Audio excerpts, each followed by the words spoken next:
welcome back from break. I hope you had a really great winter break and that you got a lot of good sleep and you had fun and you got some cool presents and ate some good food. And now we're getting back into the swing of things. So today we are going to sort of refresh your memory on the topic that we covered very minimally right before we went to break. So we did a sort of an introduction to this event in history, which is called the Protestant Reformation. So today we are going to go into some more detail on that. We'll review some of what we talked about before break, and then we'll get into some new information that you don't know yet. Our essential questions today are first, and this should be something that you can answer now, but it might be a little fuzzy after all the eggnog and all the candy and all the 3 a.m., Among Us game sessions, but who was Martin Luther? And then the second is, why is the Reformation so important? So why do we learn about this event and why do we still talk about it today? Alright, so let's start with some background. First of all, the Protestant Reformation, just to give you an overview, was a religious reform movement that divided the Western Church into Catholics and Protestants. So we talked a long way back when we were learning about Rome and we were talking about the Roman Empire and early Christianity when it was first formed.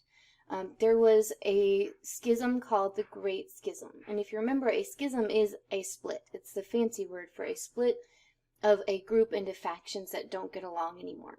So the first schism that happened a long time ago occurred when the just plain old Christian church that didn't have any special branches divided into two groups known as the Roman Catholic Church and the Eastern Orthodox Church. So now we're going to take the Roman Catholic Church and we're going to zoom in on that, and that is where we're at now when we get to the Protestant Reformation. So the Protestant Reformation is when the Roman Catholic Church splits again and we have the Roman Catholics, and now we're going to see a group called the Protestants. So if you look at the word Protestant, you'll see in the root of this word the word protest. So we all know what a protest is, and so this is where this came from. This was born of a protest against the way that the Catholic Church was being run, and that was started by Martin Luther in the early 16th century. So at this time, a new perspective stems from something you should be familiar with from your notes on the Renaissance, which is humanism. So we remember humanism as, yay, humans at their best, reaching their full potential, and a focus on humanity and what they are capable of. So Christian humanism is a little less secular. It's a little more focusing on the religious side, and so, but it's kind of mixing those things together. So it's mixing the religion of Christianity with this idea of humanism, which didn't seem compatible, but Christian humanists were still intellectuals, but they believed that they had the ability to use reason to improve themselves. And so they did this by doing things like reading works from the classics, so from the classical period, etc. So one of the most famous or best known Christian humanists was this guy here that you see named Erasmus. And his full name is Desiderius Erasmus. So if you ever want some ideas for what to name your kids, Desiderius Erasmus is a pretty cool name. I always say in history class you learn the coolest names to name your kids. And so Desiderius Erasmus starts something that he calls the philosophy of Christ. And he wants to spread this philosophy to the world. And he wants to do this through education. He wants to start providing education for people. And so one of the biggest ways that these ideas and philosophies were spreading at this time was through writing. So he writes something called The Praise of Folly. And in this, he talks about wanting the church to be reformed. And what does that word mean? Well, it's kind of like what it sounds like, reform, right? It means you're reforming, so you're forming something again. You are changing it, in other words, to make it better. So he believed that instead of focusing on doing good things, that it was what was on the inside that counted when it came to going to heaven or earning salvation in the Christian faith. So you might be thinking, well, isn't this what, Martin Luther was talking about? And wasn't that pretty radical? And wasn't he the guy that started this whole thing? Well, some would argue that really Martin Luther took what Erasmus had been saying and what he had sort of started, and he ran with it. Alright, so let's take a second to review what you've heard so far, and I want you to try to do this without looking at your notes that you just wrote. So pause the video, take a second, and see if you can explain in your own words from your memory who Erasmus was. So who is this guy? Alright, so as I was saying, a lot of people say that Erasmus sort of got the ball rolling. He had these ideas first, but Luther's the one that gets the credit. Why is that? Well, a lot of people would say Erasmus laid the egg that Luther hatched. So you could say that he paved the way for Martin Luther to start this movement known as the Reformation. And so let's see how that happens. Let's talk about some of the causes of the Reformation. So what did religion look like before the Reformation? First of all, there had been a lot of corruption growing within the church. Sadly, we all in a perfect world think that a religious institution should be benevolent, it should be good, it should benefit people, it should take care of people. But, just as with any institution, corruption can seep in. And so that had happened in the Catholic Church. Particularly in Europe, people were becoming more and more aware of this and more frustrated by this. So for example, some of the ways that people were frustrated with the church is that popes were not meeting the spiritual requirements that were expected of them. And the biggest thing, and the thing that we talked about before break that was really Martin Luther's biggest beef with the church, Big C Church, by the way, which is just the institution of the church, the wider church as a whole, was the sale of indulgences. Indulgences are a specific, in this case, it's not you indulging in some candy, your Christmas candy, maybe overindulging in your Christmas stocking candy. In this case, an indulgence was literally a piece of paper that was sold by the church to church members, to believers, who could pay, and it was a way for them to get their sins forgiven. So in the Christian faith, people believe that humans commit sins and that sin keeps you from being able to go to heaven, and so you have to have your sin forgiven somehow. And so in the Catholic Church, they were selling indulgences as a way for people to have their sins wiped clean and forgiven. This was even sold for people after someone had died. So let's say, I always use the generic example of your Uncle Joe. He had a rough life, he got into some trouble, and then he died. So now he's in a place called purgatory, which is not really heaven or hell. It's kind of this waiting room in the afterlife where he has to do his time before he can move on. And so the idea was that you could help pay Uncle Joey's sin debt to get him out of purgatory so he could go on to heaven or whatever. And so the family could actually buy indulgences for other family members who had already passed. So indulgences were a huge source of revenue for the church at the time. In fact, there were even major projects by the Catholic Church that were completely funded by the sale of indulgences. As soon as coin in the coffer rings, the soul from purgatory springs. So it became this perpetuated belief that this was an important thing for people of the church, for believers. And the sale of indulgences was even used to fund the building of one of the most famous church buildings in Europe called St. Peter's Basilica, which is located in Rome. Alright, let's pause again, and I want you to try to answer this question without looking at your notes. And in your own words, explain what an indulgence is. Alright, now we come back to the man, the myth, Martin Luther. So Martin Luther is the guy who gets credited with starting the Protestant Reformation.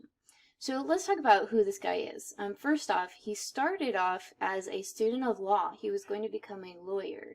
But if you recall, before break, when we were learning about his backstory, we found out that he was on a journey.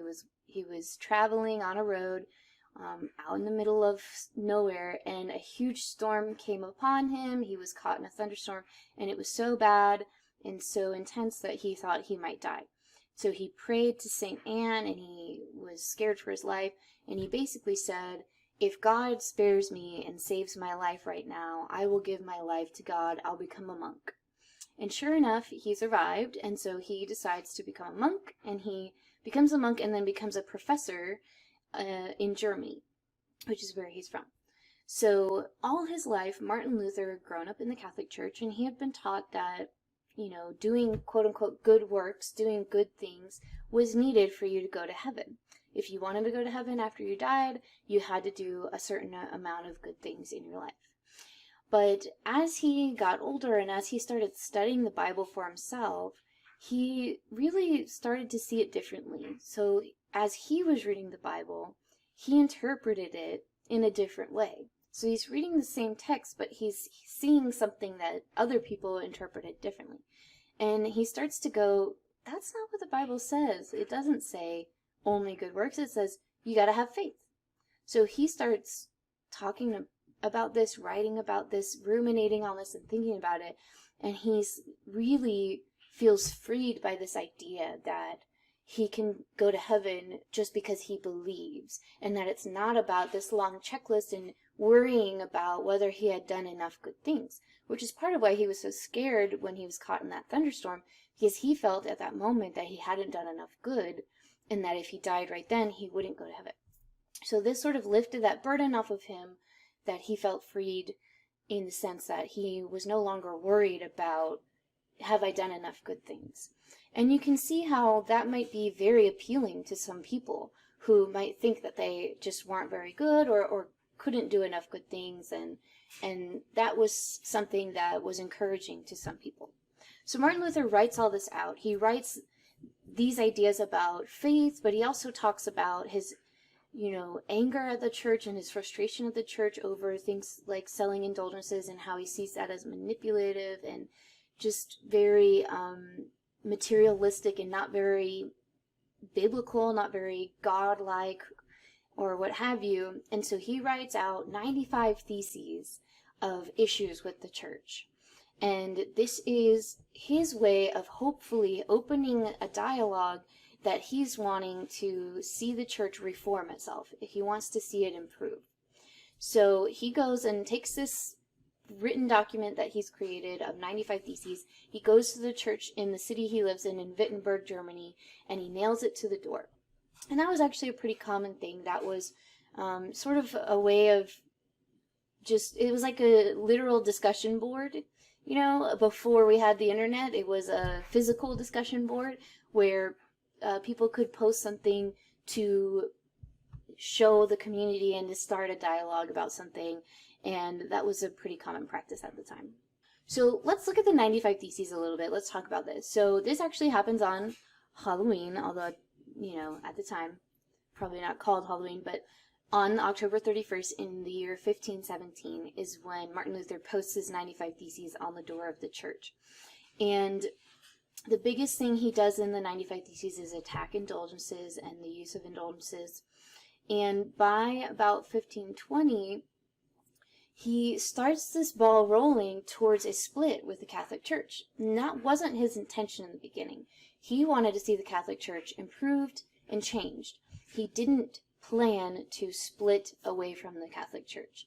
So how does that happen?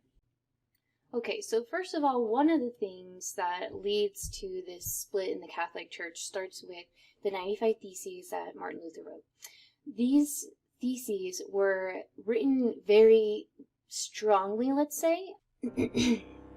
I have been thoroughly incensed over the fact that good Christians are mocked in your name, and under the cloak of the Roman Church I have resisted, and will continue to resist your see, as long as the spirit of faith lives in me. As you well know, there has been flowing from Rome these many years, like a flood covering the world, the worst examples of the worst of all things. And the Roman Church, once the holiest of all, has become the most licentious den of thieves, the most shameless of all brothels, the kingdom of sin, death, and hell. It is so bad that even Antichrist himself, if he should come, could think of nothing to add to its wickedness. At one point, Martin Luther literally calls the Pope the Antichrist, which is the worst thing you could say to the Pope, basically.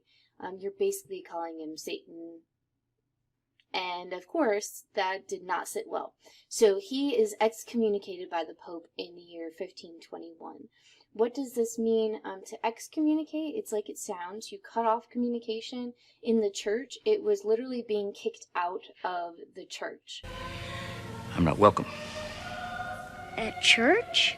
So it was the worst thing the church could do to you was to kick you out and basically say, we wash our hands of you, we will no longer associate with you. And so there's an event called the Edict of Worms in Worms, Germany, where Martin Luther is basically put on trial for what he said.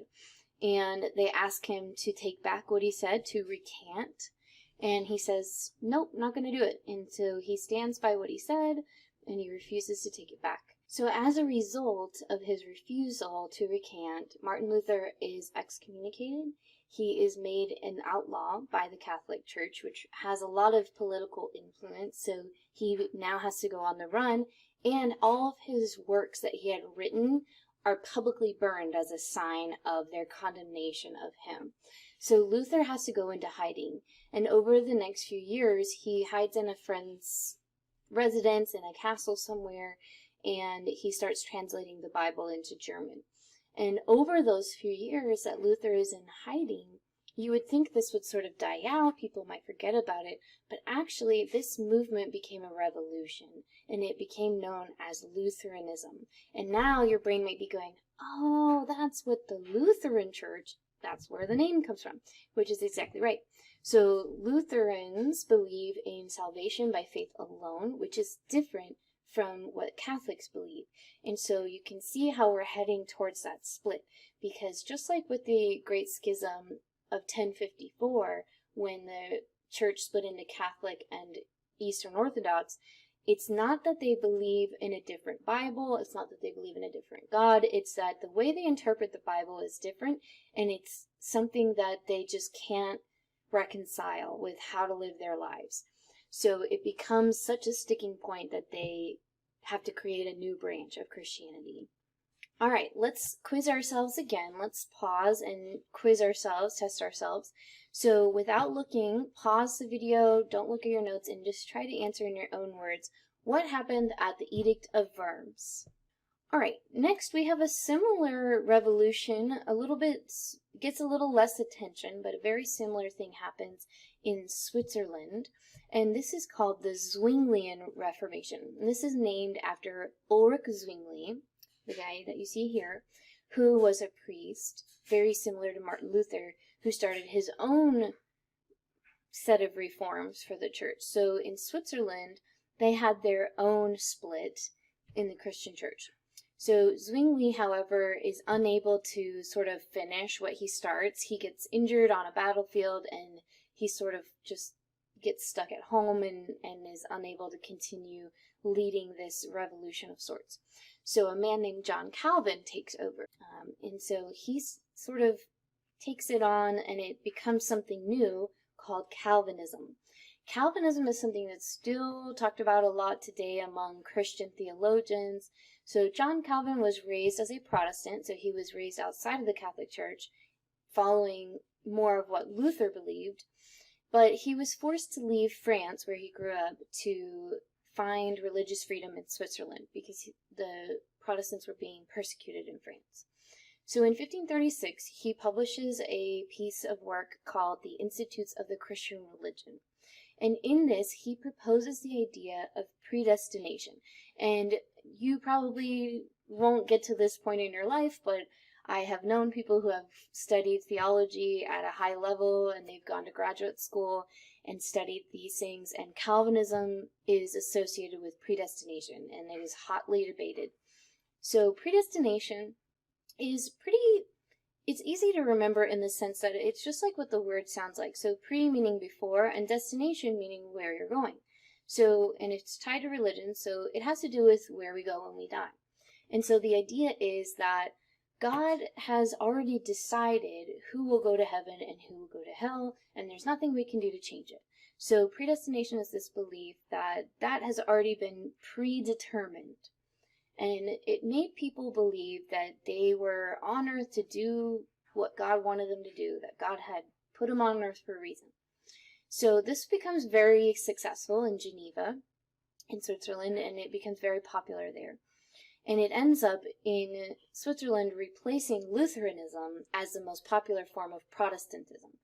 And all these terms might be getting a little confusing for you, so you might want to think of it this way. I like to draw it as sort of a diagram where I've got Christianity at the top is before anything got super complicated. And then we had the Great Schism, the Romans, and then the Eastern Orthodox. And then we come over here, and here's the Protestant Reformation, with the Catholic Church splitting into Roman Catholic and now Protestant. There are lots of different Protestant churches. So any church that is Christian but is not Catholic is basically Protestant. It's easier to think of it that way. So Calvinists, Lutherans, and as you will see later, Baptists, Anabaptists, Pentecostals, all of the church buildings, Christian church buildings that you drive by, those are all mainly Protestant churches. And that kind of gives you a clue, by the way, to one of your essential questions, which is, why is this so important? Well, it's the reason why all of these different branches of Christianity exist now.